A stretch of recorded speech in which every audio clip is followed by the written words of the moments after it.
The first time I saw her, my throat closed the way it used to in the old days. Like my body recognized the betrayal before my mind could name it. She stepped into my living room in a pale blue coat, hair curled just so, lips painted the soft pink women choose when they want to look harmless. And behind her, my daughter-in-law, bright smile, proud posture, hovered like she'd just delivered a gift. For a second, I honestly believed I was misreading the moment. That maybe grief and memory had made my eyes cruel. But then the woman's gaze landed on mine, and she gave me that tiny, careful smile, polite, controlled, familiar in the most sickening way. That smile told me everything. This wasn't an accident. This was invited. And it was my 65th birthday. If you're watching from somewhere tonight, maybe folding laundry, maybe sitting in your car for a quiet minute, tell me where you're watching from. And if you've ever walked into a room and felt your past waiting for you like a trap, go ahead and like and subscribe. I tell these stories because some of us carry things for years, and we deserve to lay them down where someone can finally see them. My name is Marlene Whitaker. I'm 65 now, and I own a small salon in Charleston, South Carolina. 2 chairs, 1 sink that squeaks when you turn the handle too hard, and a row of mirrors that have watched women cry, laugh, and rebuild themselves one haircut at a time. I've been divorced for decades. Not the quick, clean kind of divorce people talk about like it's a paperwork inconvenience. Mine was the kind that changes how you hear your own footsteps in a hallway. The kind that teaches you what silence feels like when the person you loved is already living a second life. I was 28 when my first marriage ended, and I still remember the smell of that apartment. Cheap coffee, laundry detergent, and the cologne my husband, Dean, wore like armor. He was charming in public, tender when he wanted something, and absent in the ways that mattered most. The affair didn't begin as a thunderclap. It began as a slow drift. A phone turned face down. A work trip that didn't match the calendar. A new distance in his touch. And then there was her. Cassandra Hale. Back then, she worked at a jewelry counter downtown. She had a laugh that carried too far and a way of touching Dean's arm like it belonged to her. When I confronted him, he didn't deny it. He just looked tired, like I was the inconvenience standing between him and whatever story he preferred. The divorce was ugly in the quiet ways. I lost friends who didn't want to pick sides. I lost his family, who acted like I'd been the storm instead of the house that got damaged. And for a long time, I lost parts of myself too. The trusting parts, the soft parts. But life has a way of continuing even when you don't feel ready. I opened my salon at 32. I learned how to smile again without performing. I learned how to pay my bills on time and sit in my own peace without needing a witness. Eventually I remarried, not for rescue, not for status, but for companionship. My second husband, Raymond, was a good man. Steady. He died 5 years ago, and grief rearranged me, but it didn't break me. By the time I turned 65, I thought I had earned something simple. A quiet life. A soft celebration. My son, Ethan, is 36 now. He's kind, but he's always been the kind that avoids conflict. The kind that smooths tension like a hand over wrinkled fabric. He married Tessa 3 years ago.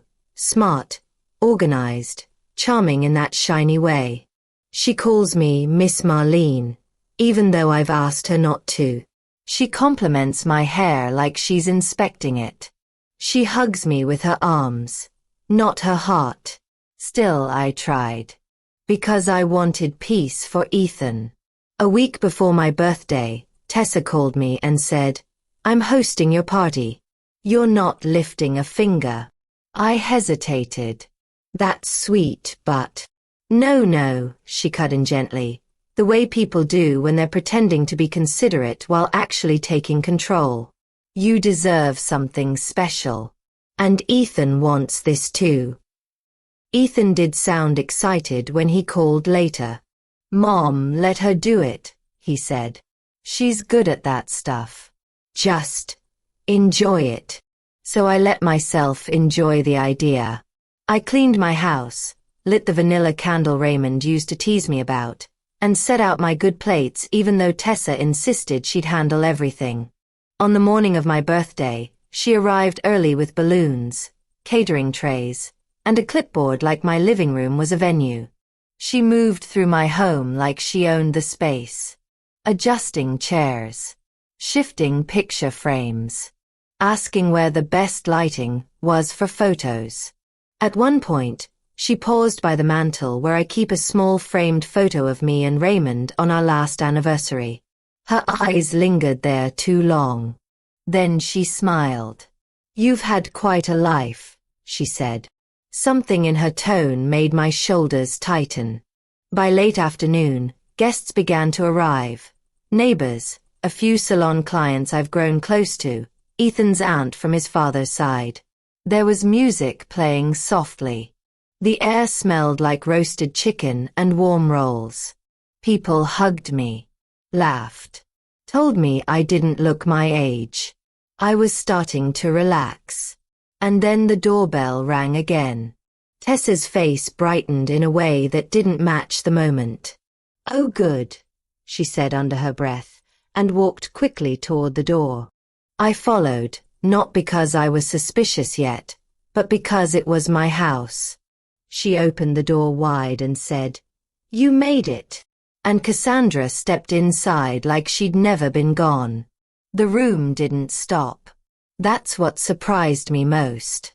Conversation continued, glasses clinked, someone laughed too loudly near the kitchen island. Life carried on as if nothing extraordinary had just walked through my front door. Only I felt the shift, the way the air thickened, the way memory rushed in like a cold draft under a closed door. Cassandra stood just inside the entryway, clutching a small gift bag, eyes moving carefully around the room.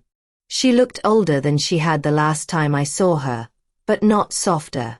Her hair was lighter now, her posture straighter, as if time had rewarded her confidence instead of punishing it. She met my eyes again. Happy birthday, Marlene, she said. Her voice was still smooth, practiced. The kind of voice that once convinced me I was imagining things. Thank you, I replied. My voice surprised me with its steadiness. Tessa slipped an arm through Cassandra's, guiding her inside like an honored guest. Everyone, this is Cassandra, she announced, smiling. She and Marlene go way back. A few people nodded politely. A few glanced at me, confused.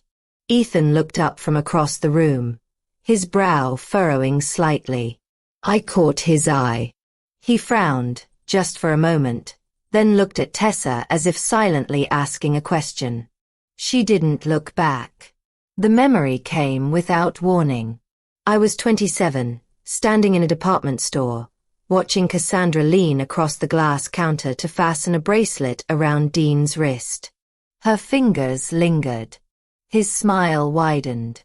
I'd stood there holding a receipt, feeling invisible in my own marriage. That was the first time my instincts screamed at me. I ignored them then. I didn't ignore them now.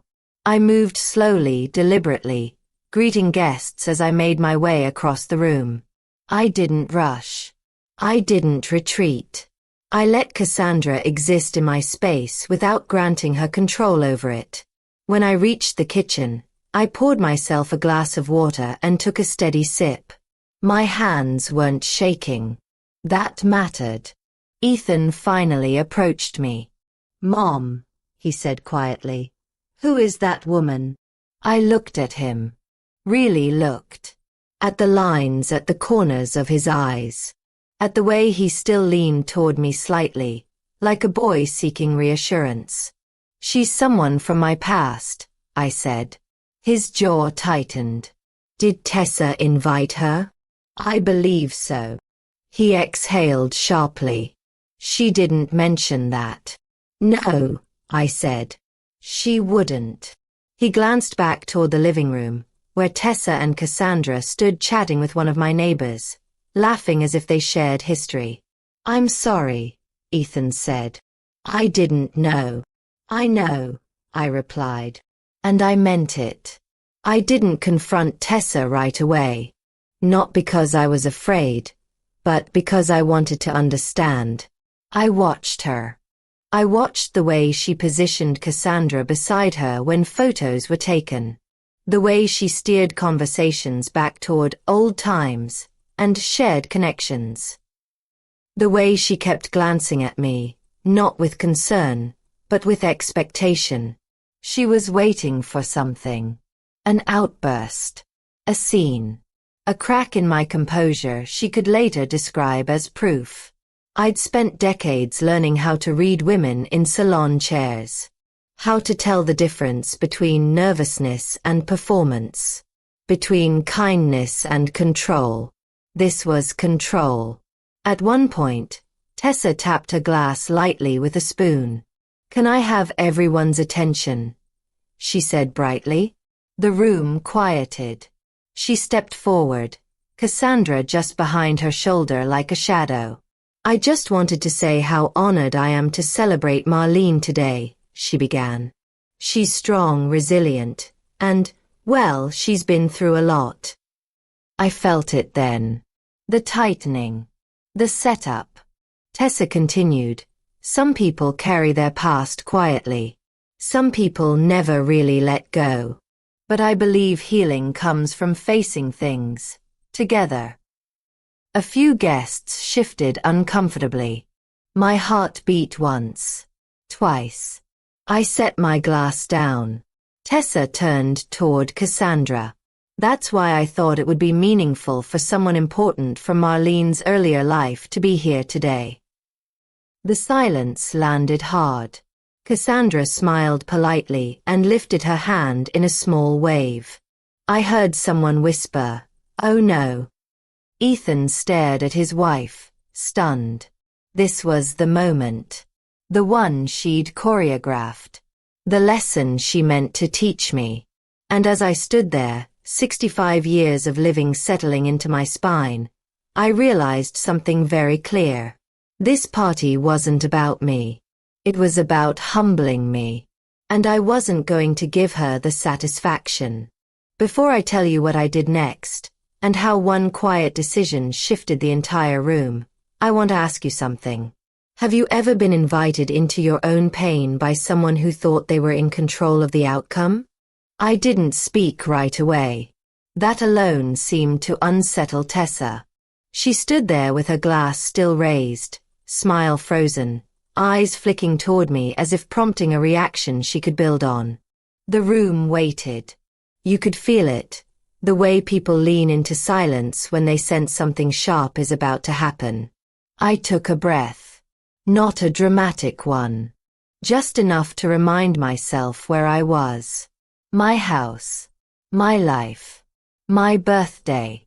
I stepped forward slowly, placing myself beside Tessa, close enough that she could hear me without anyone else needing to. That's an interesting choice, I said quietly. Her smile tightened. I thought you'd appreciate the gesture. I turned toward the room then, toward the faces that had watched me cut hair, bury a husband, rebuild myself piece by piece. Women who knew what it meant to survive quietly. Men who had seen me show up steady even when life wasn't gentle. I want to thank everyone for coming, I said. My voice carried without effort. It means more to me than you know. A few people nodded. Someone murmured my name. I glanced briefly at Cassandra, not with anger, not with fear, but with the kind of distance that comes from long practice. She shifted slightly under my gaze.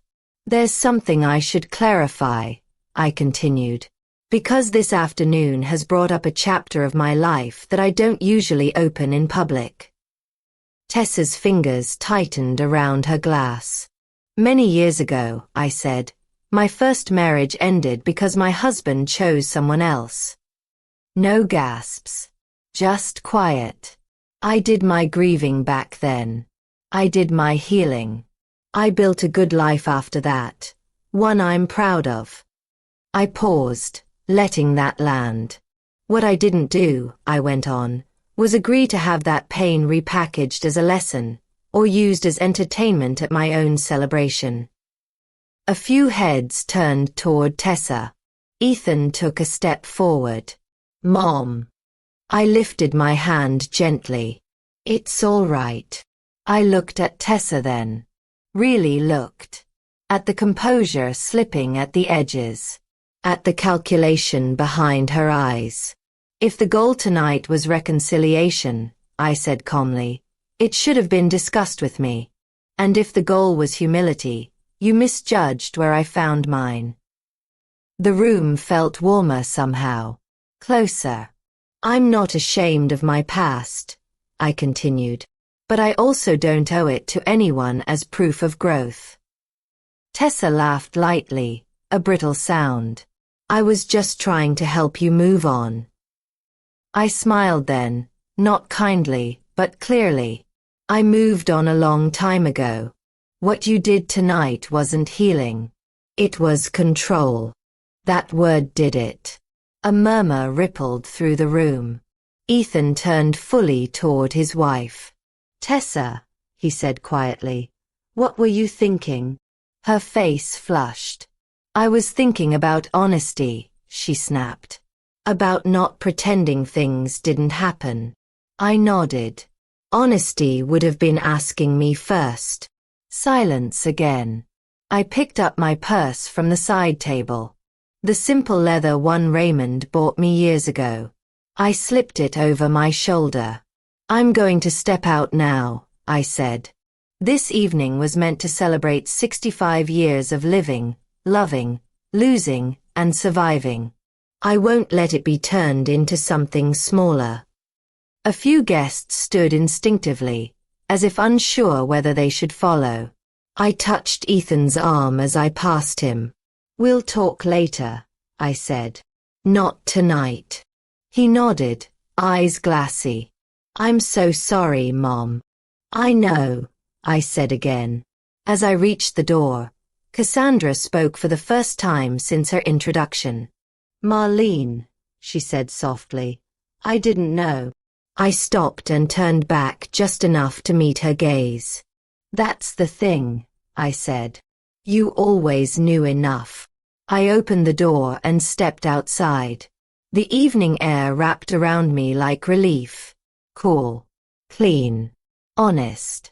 I stood on the porch for a moment, listening to the muffled sounds of my party continuing behind me. Voices lowered now, conversations recalibrating. I felt no regret. Only clarity. And as I walked down the steps, I understood something that would take me years to articulate properly. Dignity isn't loud. It doesn't demand witnesses. It simply refuses to participate. Before I tell you what happened after that night, how my relationship with my son changed, and what quiet reckoning followed inside my own home, I want to ask you something. Have you ever realized that walking away, calmly and on your own terms, can sometimes be the most powerful response of all? I didn't drive far that night. I pulled over a few blocks away and sat in my car with the engine off, hands resting in my lap, listening to my own breathing settle. The porch light of my house glowed faintly in the distance, and for the first time since the doorbell rang, my chest loosened. I wasn't shaking. That surprised me. Years ago, I would have replayed every sentence, wondering if I'd been too sharp or not sharp enough. I would have worried about how the story would be told once I wasn't in the room. But that night, there was a calm certainty inside me, like something old had finally been put down. I went home about 20 minutes later. The party was winding down. A few guests hugged me quietly as they left, eyes warm with understanding. No one asked questions. That meant more than explanations ever could. Tessa was in the kitchen, stacking plates with a little too much force. She didn't look up when I entered. Ethan stood near the sink, hands braced on the counter, his shoulders slumped. He looked older than he had that morning. "I'm going to take Mom home," he said to Tessa, not unkindly, but firmly. "I can drive myself," I said. He turned to me. "Please," he said. "Just let me." The ride was quiet. Streetlights passed over his face, lighting and shadowing it in turns. He didn't speak until we were halfway to my house. "She never told me," he said finally. "About Cassandra. About how bad it was." "I know," I replied. "She said she wanted to help you heal." I looked out the window. "Healing isn't something you stage," I said. "And it isn't something you force." He nodded, swallowing hard. I didn't stop her. "That's something you'll need to sit with," I said gently. "Not punish yourself with. Just sit with." When we reached my house, he parked and turned toward me. His eyes were wet now, but steady. "I should have protected you," he said. "I thought keeping everyone happy was the same thing." "It never is," I said. "But you're learning. We all do." He hugged me before I got out, tight and lingering, the way he used to when he was a child and didn't have words for apology yet. After he left, I stood alone in my living room. The balloons drooped a little now. The cake sat untouched on the counter, its frosting still smooth, waiting for a celebration that had already changed shape.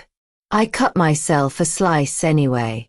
I ate it standing at the counter, savoring the sweetness, refusing to let the night end in bitterness. That felt important. The next morning, my phone buzzed with messages. Some were from friends who told me they were proud of me. One was from a client who said, "I wish I'd had your courage at 65. I smiled at that. Then there was a long message from Tessa. She said she hadn't meant to hurt me. That she thought confronting the past would be cleansing. That she felt I had embarrassed her in front of people she was trying to impress. That last line told me everything I needed to know. I didn't respond right away. I went to the salon instead. There's a comfort in familiar routines. The smell of shampoo. The sound of scissors. The quiet trust of someone leaning back in a chair and letting you care for them without asking for explanations. As I worked, I told no one what had happened the night before. I didn't need to. The strength I felt wasn't performative. It was private. That afternoon, Ethan came by the salon. He sat in the waiting area while I finished with a client, watching me with a thoughtful expression, like he was seeing me clearly for the first time. "I told her it wasn't okay," he said once we were alone. "What she did." "And?" I asked. "She cried," he said. "She said I chose you over her." I met his eyes in front of the mirror. "You chose decency," I said. "If she can't tell the difference, that's not your failure." He nodded slowly. "I asked her to apologize. Properly. And if she doesn't, then we have a bigger conversation," he said. "One I've been avoiding." I reached over and squeezed his hand. That's all I needed to hear. That evening, I sat on my porch as the sun dipped low, painting the sky in colors that felt earned. I thought about the young woman I'd been when Cassandra first entered my life. How small I'd felt then.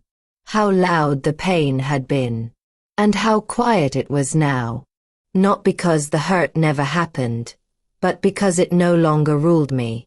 Before I tell you how this finally reshaped my relationship with Tessa, and what I decided about forgiveness, if any, I want to ask you something.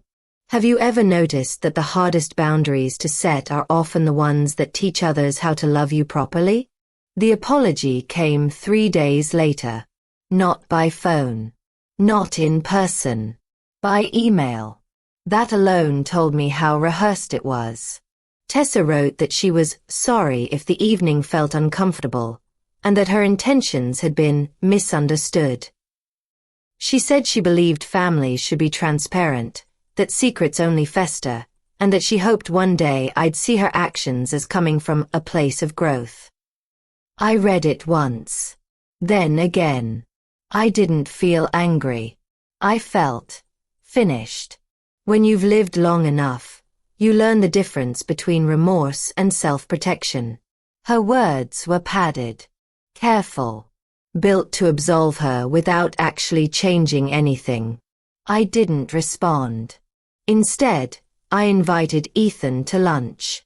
We met at a small cafe near the salon, the kind with chipped mugs and a waitress who calls everyone Han. He looked tired, but clearer somehow, like a man who'd finally stopped telling himself comforting lies. She wants us to move past it, he said after we ordered. I stirred my tea. Moving past something usually requires going through it first. He nodded. I know. We sat in silence for a moment. Comfortable silence. The kind that means trust. I need you to hear this, I said finally. I don't need her apology. I need her respect. He leaned forward. What does that look like to you? It looks like not using my pain as a tool, I said. It looks like asking instead of staging. And it looks like understanding that being part of this family doesn't mean managing me. He exhaled slowly. She likes control. So do a lot of people, I said. It only becomes dangerous when it's disguised as concern. He looked at me then, not as a son seeking reassurance, but as a man recalibrating his values. I don't want to be someone who stands by quietly again. That's all I ever wanted for you, I said. A week later, Tessa asked to meet in person. I agreed, but I chose the place. A public park near the river. Benches. Open space. No walls to corner anyone into performance. She arrived overdressed, hair perfect, smile practiced. She sat down across from me and clasped her hands tightly. I really am sorry, she began. I didn't think it would hurt you like that. That's the problem, I said calmly. You didn't think about me at all. She blinked. That's not fair. It's accurate, I replied. Fairness comes later. Her mouth opened, then closed. I continued. You wanted to teach me something. To humble me. That tells me more about how you see me than anything else you could say. Her eyes filled. I felt threatened, she admitted suddenly. You're strong. Everyone respects you. I thought. You thought knocking me down would level the field, I said gently. She looked away. I'm not your competition, I went on. I'm your husband's mother. And if we're going to have a relationship, it has to be built on respect, not power. She nodded slowly. I don't know how to do that. That's honest, I said. And honesty is where repair starts. I stood then. Not abruptly. Just decisively. I'm open to a future where we treat each other with dignity, I said. But I won't accept a version of it where my past is used against me.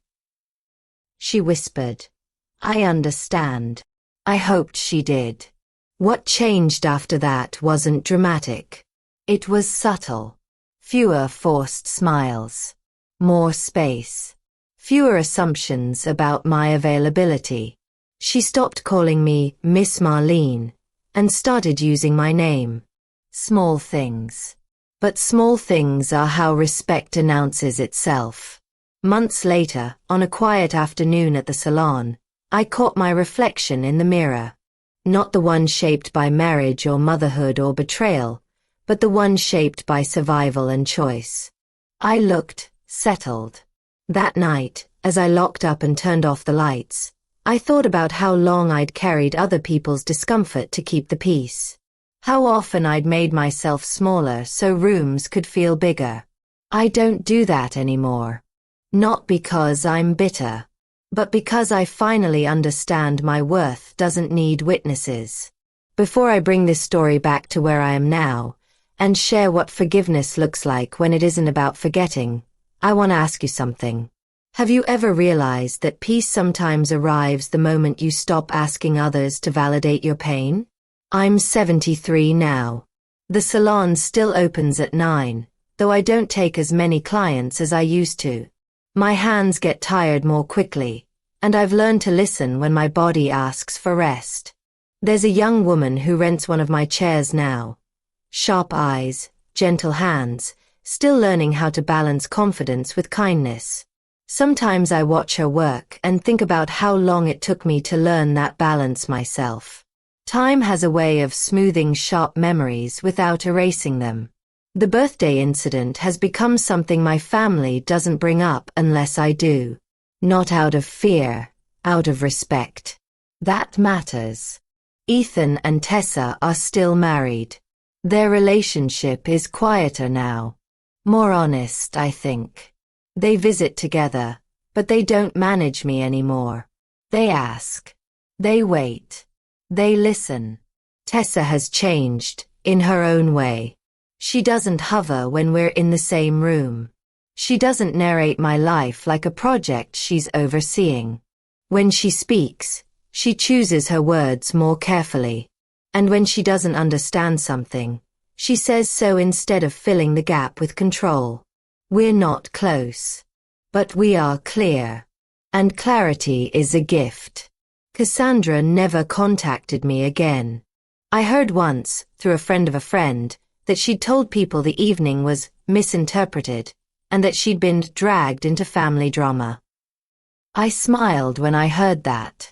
Some people can only survive inside their own version of events.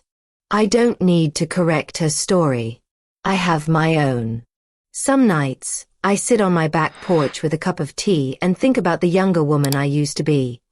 The one who believed pain had to be endured quietly to prove strength. The one who thought dignity meant swallowing hurt without letting it show. I was wrong about that. Dignity isn't silence. It's choice. It's knowing when to speak, and when to leave. I don't regret the years I spent healing from my first marriage. They taught me patience. I don't regret trusting my daughter-in-law at first either. Trust is only foolish when you keep offering it to someone who's shown you who they are. What I regret, just a little, is how long it took me to realize that I didn't owe anyone access to my wounds. There's a freedom that comes with age, if you let it. A shedding. You stop explaining yourself to people who aren't listening. You stop negotiating your boundaries for approval. You stop accepting invitations that come with conditions attached. You learn that being nice is not the same as being respected. On my last birthday, I didn't have a party. I invited a few close friends over, cooked a simple meal, and we sat around my kitchen table telling stories that didn't require footnotes or defenses. We laughed. We remembered people we'd loved and lost. No surprises. No performances. Just presence. When the evening ended and I washed the dishes alone, I caught my reflection in the darkened window. The woman looking back at me wasn't perfect. She carried history in her posture. She carried scars in places no one could see. But she also carried peace. And peace, I've learned, is not the absence of conflict. It's the presence of self-respect. If you're listening to this and you're younger than I am, maybe still trying to earn love, still hoping if you're patient enough someone will finally choose you, I hope you hear this clearly. You don't have to be humbled to be whole. You don't have to reopen old wounds to prove you've healed. And you don't have to stay in rooms that were designed to make you small. Sometimes the bravest thing you can do is stand up calmly, tell the truth once, and walk away with your dignity intact. So I'll ask you this gently before we part. If someone tried to turn your pain into a lesson for their own comfort, would you have the courage to choose yourself anyway? Before you go, I want to leave you with this. Softly, the way truths tend to settle when we finally stop running from them. For a long time, I believed being strong meant enduring whatever was handed to me with grace and silence. I thought dignity meant staying seated, smiling politely, even when something inside me was shrinking. I thought love required patience without limits. But what age taught me, what pain eventually clarified, is that dignity isn't about how much you can tolerate.